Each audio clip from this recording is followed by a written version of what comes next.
welcome. Hi, Kathy Sue. Thanks for having us. Thank you for coming. Thank you for joining me. Tell me a little bit about what you guys are doing.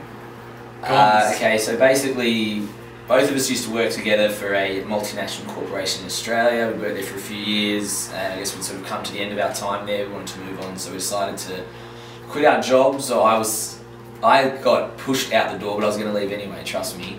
And Parv had already left, and we sort of had this idea that we'd come to America with our own money, travel around for sort of 6 months with a camera, so 2 men and a camera, and just sort of film our adventures and try and get up to some quirky, fun shit. See the lesser seen side of America, I suppose you'd say.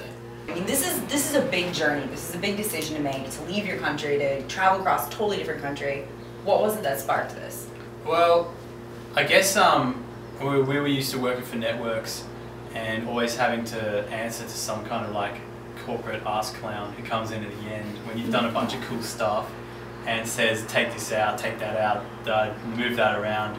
And yeah, that and Gonzo's last project where he followed a band around for a Shall while. remain unnamed. Yeah, it was a super cool project basically, and the whole thing just got shelved by corporate bullcrap.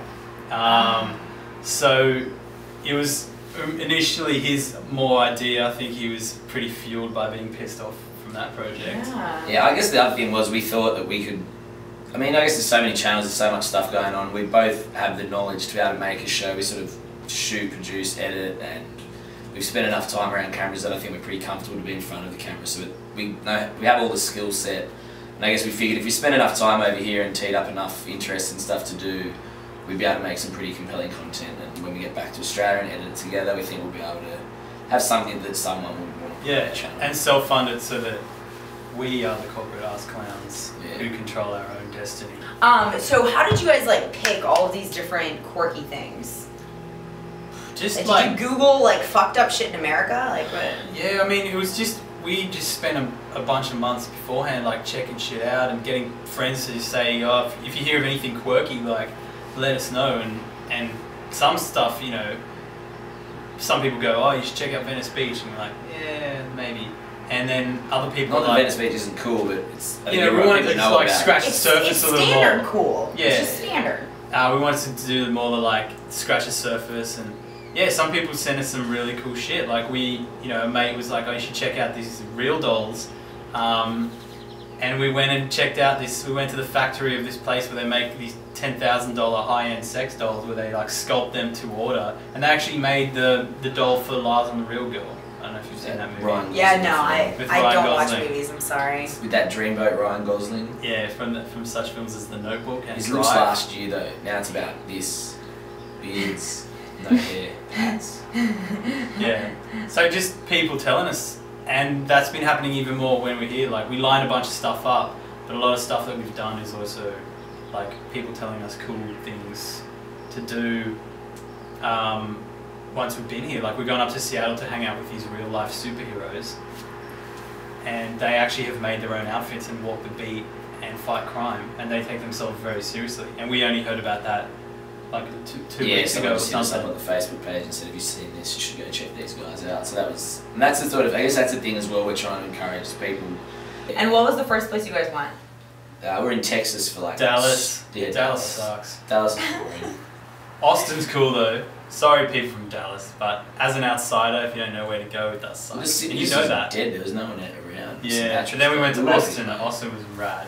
Yeah, Austin's cool. Austin's And very then cool. we went to spring break in South Padre Island. Yep, Gulf of Mexico. And then we went just west, all West Texas, and sort of, we think we traveled about 3,000 miles in 2.5 weeks or something like that through Texas. So we're doing average about 4 hours or so a day driving. Then It Cali, was awesome. and soon we'll be leaving Cali. And where's next? Up north, Seattle, Portland. isn't it? Is Seattle Oh, before? Portland. Yeah, Yeah. Where is first, Portland or Seattle? We're Which gonna- one of those is first? I have Portland, no I fucking. think. I don't even know where Iowa is on I the think map it's of the Portland US, because so- Seattle's on the border of Canada. But we're going up to Portland to hang with the guy who played the dead kid out of Stand By Me. I don't know if you've seen that movie. that is one of the only films that I actually own. I own like 5 films, and that's one of them. The dead kid at the end. Mhm. Going to catch the up dead with kid him on and the see tracks, where he's Ken at. Latrell. Oh, that's so great. That's so great. And when are you guys gonna be there? A main man, Kent Latrell. Early June, I think, or Okay. end of We May. gotta move on. LA's really trapped us for a while. I guess the one thing about LA, we happen to have, there's a fair few, it doesn't actually feel that like on that overseas because there's a fair few sort of expats and stuff living here. We've got a few friends that live out here and just catching up with various people. So it's kind of, there's a lot of people from Australia, a lot of people from Sydney here. So that's kind of fun just to catch up with old friends and people I haven't seen for a while. That's been cool.